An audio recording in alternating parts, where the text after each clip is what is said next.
Each resort offers same-day lessons for beginners. Whitewater rafting is perhaps the sport that West Virginia is most famous for, and we have really popular rafting trips offered by the WVU's Outdoor Rec Center as well.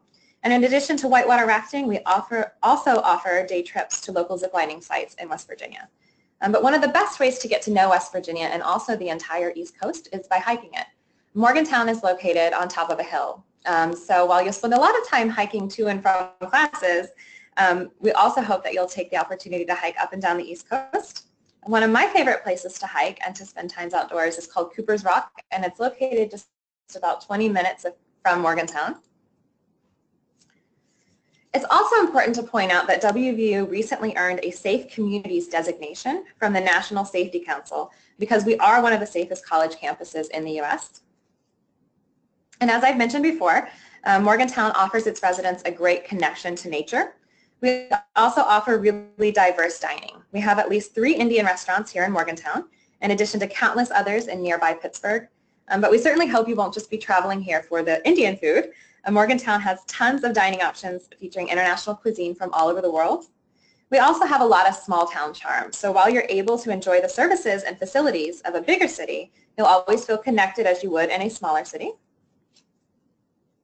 Monongalia County, where Morgantown is located, has one of the strongest economies in the U.S. Our unemployment rate is well below the national average, and we have experienced significant job growth in recent years. And thanks to the WVU Health Science Center, Morgantown has one of the finest hospitals and healthcare facilities in the country. Just last year, our university hospital ranked 6th in the country among academic medical centers. And while Morgantown isn't a huge city, it is centrally located near the metropolises of Washington, D.C. and Pittsburgh, and not too far from the Ohio cities of Columbus and Cleveland. Finally, Morgantown has held some impressive titles. We've been named the number 13 best college town in America, number 7 of the top 10 great places to live, and the top campus worth traveling for. And we're not just confident that you'll find your place here in Morgantown and in West Virginia, but also among our active and involved student body. We have 467 student organizations, including the ones listed on this screen. On the right, you can see pictures from our Indian Student Association, our Engineers Without Borders, and our cricket club here on campus. Dr. Sharma is the advisor for the Indian Student Association. Do you want to talk a little bit about what that club does, the activities? Sure. I mean, just to give you an idea, we have about 300 students from India and Indian origin, and they are in all sorts of disciplines here at WVU, all our colleges. And we have events like Diwali, Independence Day, number of those things. I mean, the idea here is that so that the students, when they are here, they can assimilate with the host population very well as they can get a feel of their home country. Excellent. Thank you, Dr. Sharp. So what happens after you finish your undergraduate degree at West Virginia University? We have 24 graduate programs ranked the top in their field. Among those are petroleum engineering, civil engineering, industrial engineering, and pharmacy. And we have an extensive network of 190,000 plus worldwide alumni. We encourage all of our WVU graduates to participate in our alumni associations for personal and professional networking. And so who are these alumni? WVU graduates have been hired by some very impressive companies worldwide, including the corporations and companies seen on this slide. Studying in the U.S. gives students significant advantages in terms of work opportunities and long-term career success.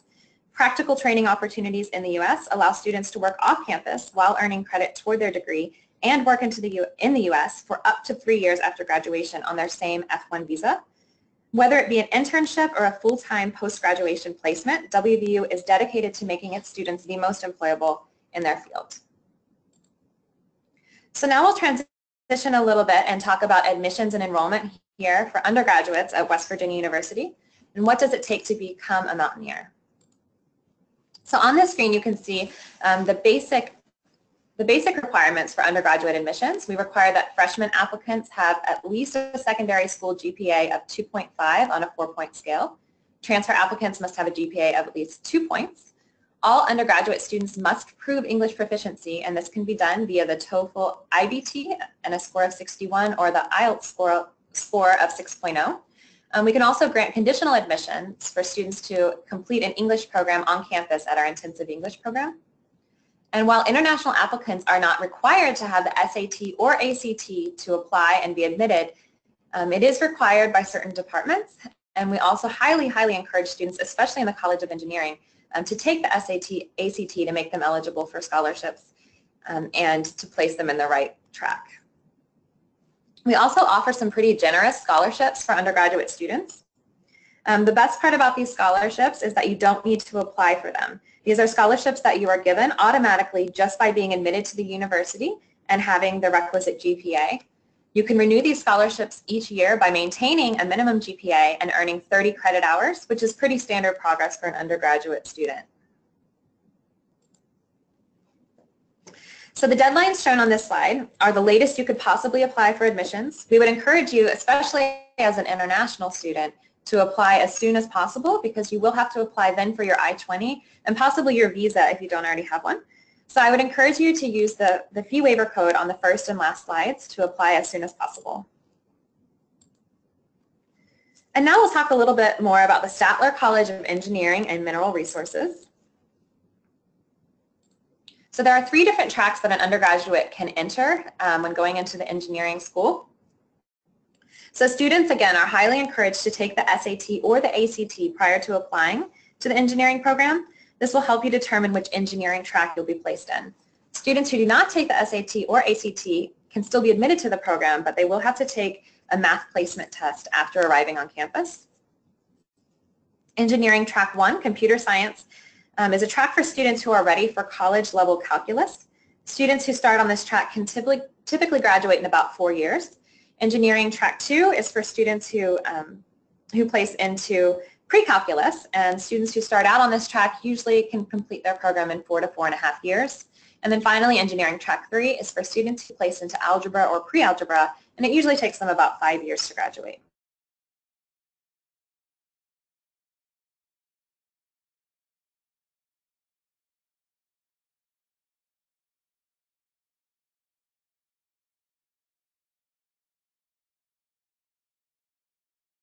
Actually have to choose a specific major until after they complete 6 core courses, which takes most students about 2 semesters. After they complete those courses, they can apply to their desired major, and some majors are more competitive than others. So the College of Engineering also offers some generous scholarships for its students. Incoming freshmen, again, are automatically considered for merit-based engineering scholarships when accepted to WVU. These scholarships can be combined with other scholarships, including international undergraduate scholarships. So say a student who qualified for an Engineering Excellence Level 1 scholarship, in addition to the international scholarship, would qualify for $12,500 per year. Those who qualified for the Level 2 scholarships would receive $11,500 in aid per year. And these scholarships are also renewable as long as a student earns 30 credit hours per year and maintains a cumulative GPA of 3.25 or higher. And on this slide, we have just a few facts and statistics that we believe set our engineering college apart. The average starting salary of our graduates is $66,000. We have an 84% career placement rate, approximately 3,300 undergraduates. 612 is our average math SAT score, and 27.1 is our average math ACT score. Now we'll transition and talk a little bit about WVU's College of Business and Economics. It's often abbreviated and referred to as the College of B&E or just the B&E, so you may hear me refer to it that way in this presentation. The B&E is AACSB accredited, which is a rating only 5 all business colleges in the world achieve. Among other schools who have this accreditation include Dartmouth, Columbia, Harvard, and MIT. And our School of Business and Economics also ranks highly. We're ranked number 5 top undergraduate business school for ethics, and also ranked number 9 undergraduate business school for return on investment. So you can see the majors that are offered on this screen. Like in engineering, the first few semesters are comprised of a general curriculum, so there's no need to specialize immediately. This gives you time to get to know the faculty and the programs and decide exactly where you'd like to specialize. Many majors include an area of emphasis. You can see on the slide that the management major offers areas of emphasis in both human resources and international business. Entrepreneurship is an area of emphasis offered by every major in the School of Business and Economics. And the School of Business and Economics is career-oriented, job-ready from day one, and they start with the end goal in mind. Just this semester, the College of Business and Economics has arranged the following programs for its students to increase chances of landing a job. They held a mock interview week, a Resumania, a Business and Economics career fair and networking reception, and a professional etiquette dinner. A fun fact is that nearly 80 Fortune 500 companies recruit at the College of Business and Economics at West Virginia University. And for our graduate students out there, we do offer the following graduate degrees. In addition to the basic degrees, there are 6 dual degree programs that would allow you to study for your MBA in addition to your major area of study. And so you can see on the left-hand side of the screen the dual degrees that are offered. And 44% of our current MBA class is comprised of international students from 3 different continents. And so now we'd like to invite you to follow us on social media. We have a very impressive undergraduate and graduate admissions Facebook page. Additionally, you can find us on Twitter and Instagram using the hashtag #VisitWVU. And finally, we're back to the contact information screen. Again, I would encourage you, if you haven't already, to take a picture of this screen and write down our information. Also write down that April fee waiver code for undergraduate admissions. It will waive the fee. If you have any questions about applying to graduate programs, please do email me and we can see if we can arrange a fee waiver.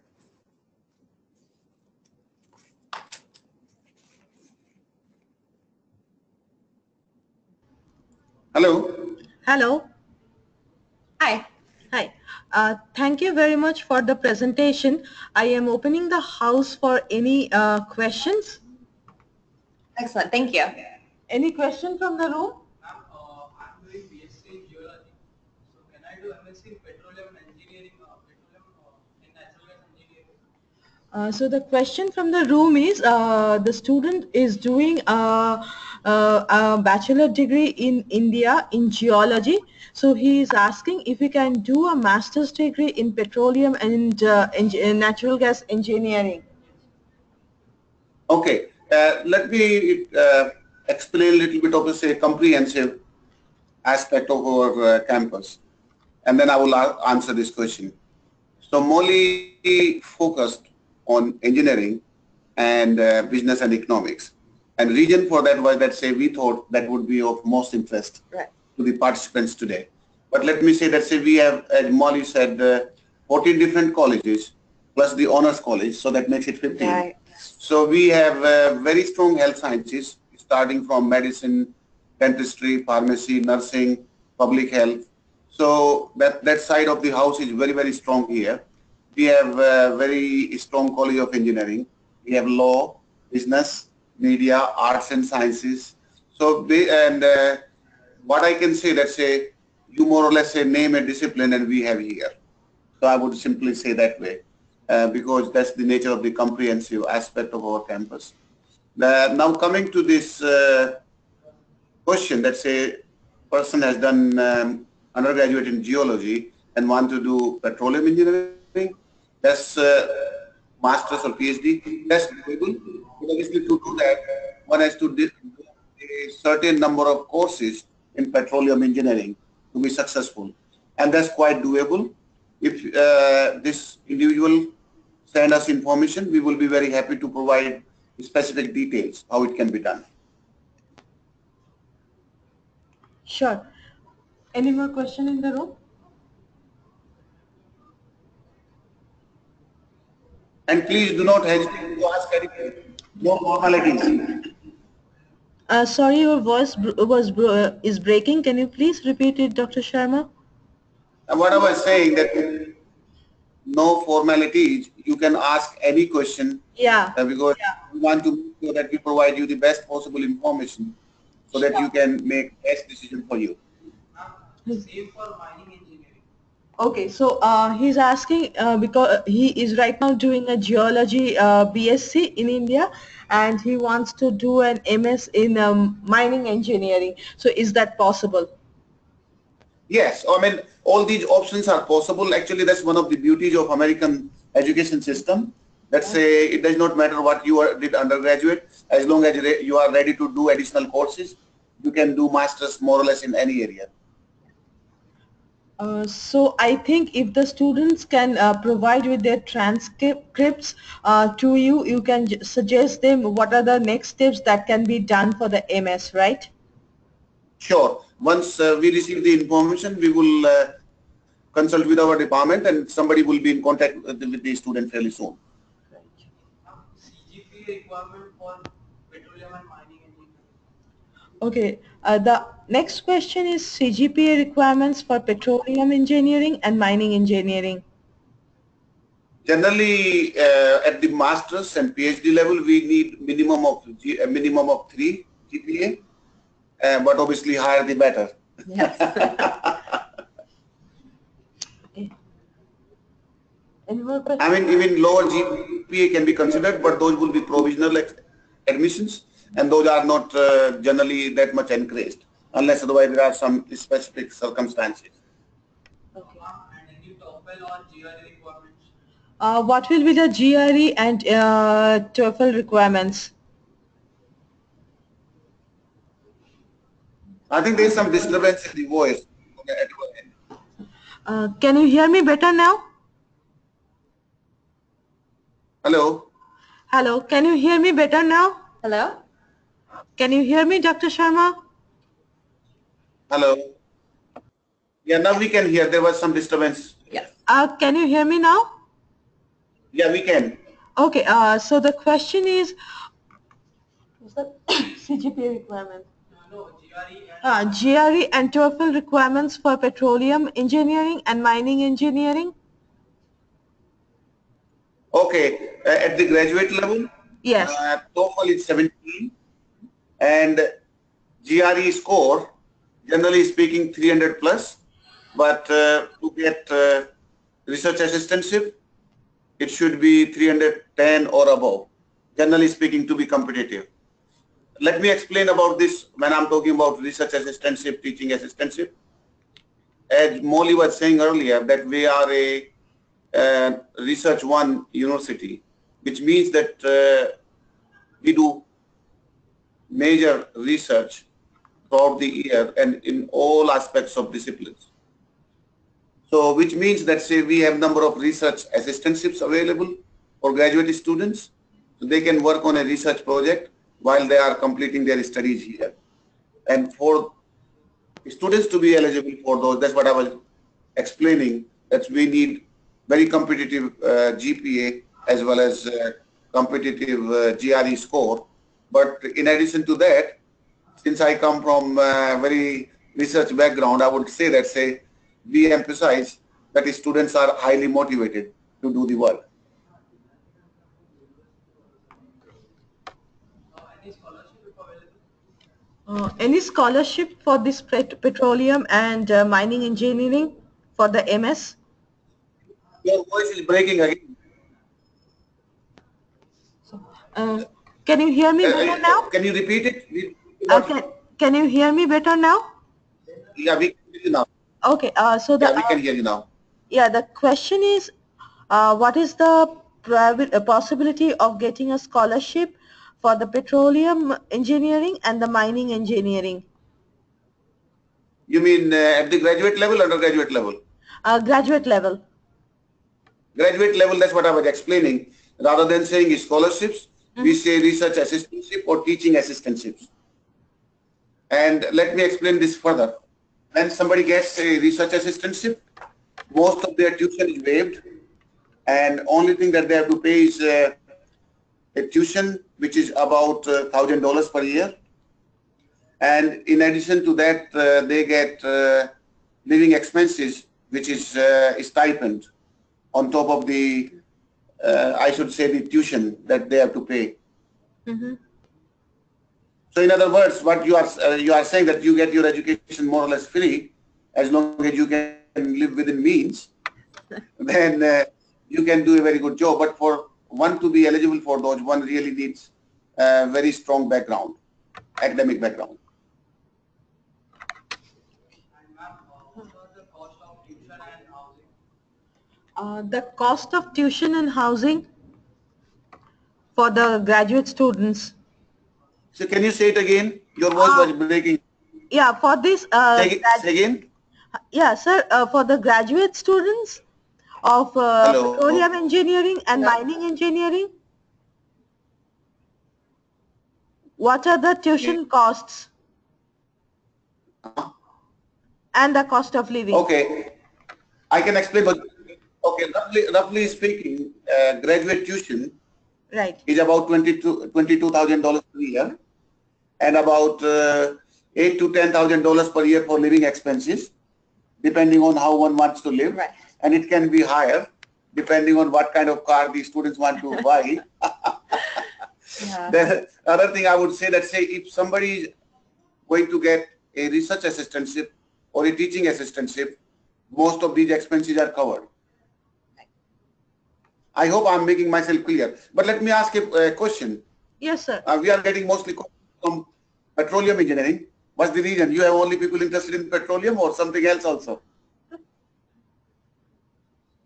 What was that? Petroleum and mining. What I was asking, that say most of the questions are petroleum and mining. Right. I mean, I'm just curious what the range of disciplines students are interested in.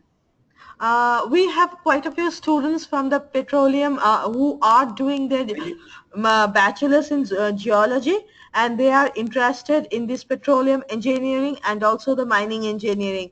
So a lot of questions are coming from them. Okay. Yeah. Okay. How many people are there? So in the room, how many participants? Yeah, in the room we have about 15, and we have another 20 online participants. Okay, okay, Right. okay. It's good to know. I mean, we will be very happy to reach out to all of these students if we can get their contact information. Sure, sure. And what they are in. Yeah. Any more question you have? Yeah. Yeah, that is my next question. So, sir, again, this petroleum engineering and the mining engineering, these two programs, do they come under STEM? Yes, yes. Actually, they both are part of our College of Engineering and Mineral Resources. Okay. And both are very, very strong programs. Okay. Okay. So they are eligible for OPT and CPT, right? For sure. Okay. I know where you adding with that one. Yeah, any engineering field is going to be eligible for the STEM extension. Okay. Sure, sure. Fantastic. Yeah. Any more questions? Anything else from the room? Hello. So, sir, Hello? no more question as of now. That's it from the students. Hello. I can explain one from our side. Let me say this. Those who are living in Bombay or other parts of India, Morgantown is more like a hill station. Yes. It is a hilly town and beautiful river. Yeah. It's more like when you go in India to Missouri. So it's a beautiful environment to study. Okay. And that's fantastic. We have very, very welcoming community here. And there is very good synergy between international students and the community here in Morgantown and surrounding areas. Yes. Sure. Sure. So right now, sir, there is no more further question from the students. We would like to thank you very much, Molly and Dr. Sharma, for doing this session for the students. Thank you very much. Sure, and we really appreciate the opportunity, and we both really wish all the students very best. Yes. Yeah. And hope to see some of you here at WVU. Yes. Right. Thank you. Thank you very much. Thank you.